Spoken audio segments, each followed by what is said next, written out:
Top 10 में FBA sellers हैं वो एटलीस्ट जो हमारे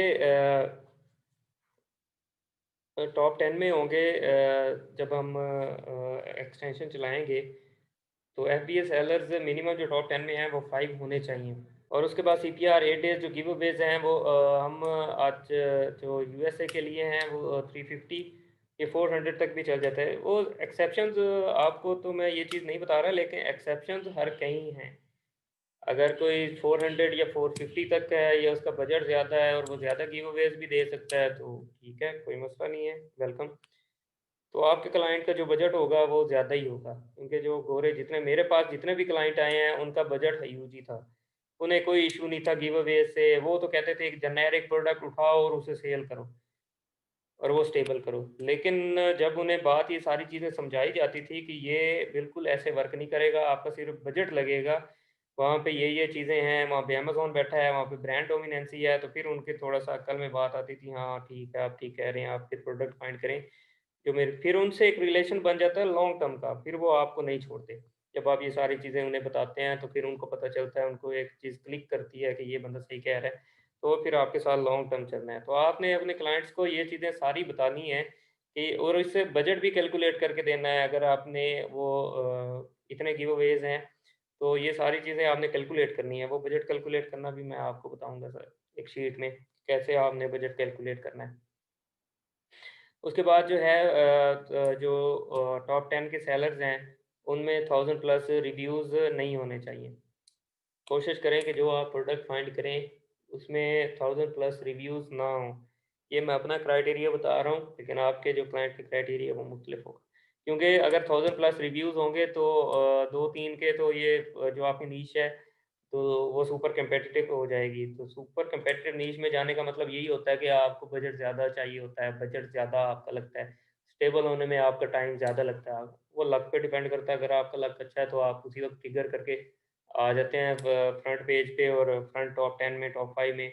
लेकिन अगर आपका बजट मतलब लक अच्छा नहीं है तो आप जो 1000 से कम भी रिव्यूज़ होते हैं उसमें भी नहीं आ सकते।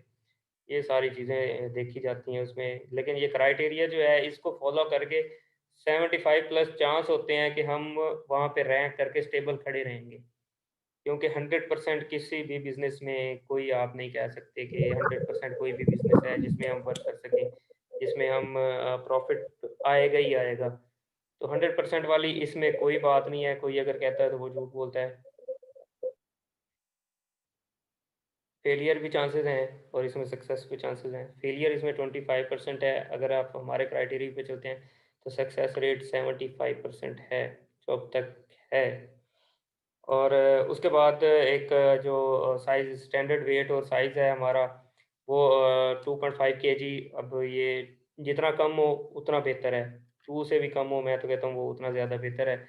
तो ये जो हमारा एक क्राइटेरिया है उसमें 2.5 केजी बताया हुआ है, लेकिन जितना ज़्यादा कम हो उतनी शिपिंग ज़्यादा होती है, उतनी फीसेस ज़्यादा कम पड़ती हैं और शिपिंग कम पड़ती हैं, जितना कम हो उतनी फीसेस कम पड़ती हैं। तो जितना कम वेट हो उतना अच्छा है। और जो उसमें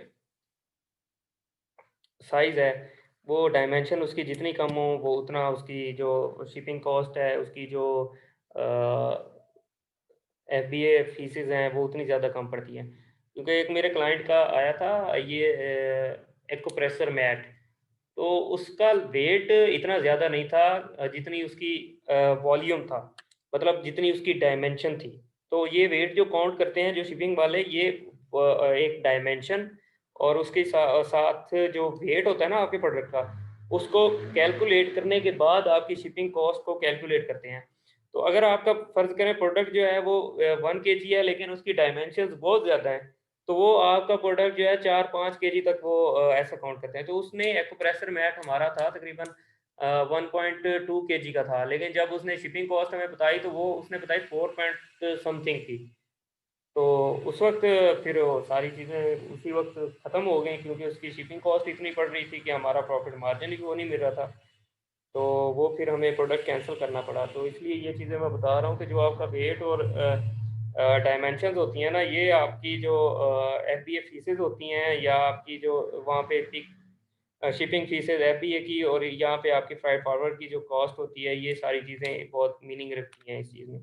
और जंगल स्काउट अपॉर्चुनिटी स्कोर जो हमारा क्राइटेरिया है उसमें 5 प्लस होना चाहिए।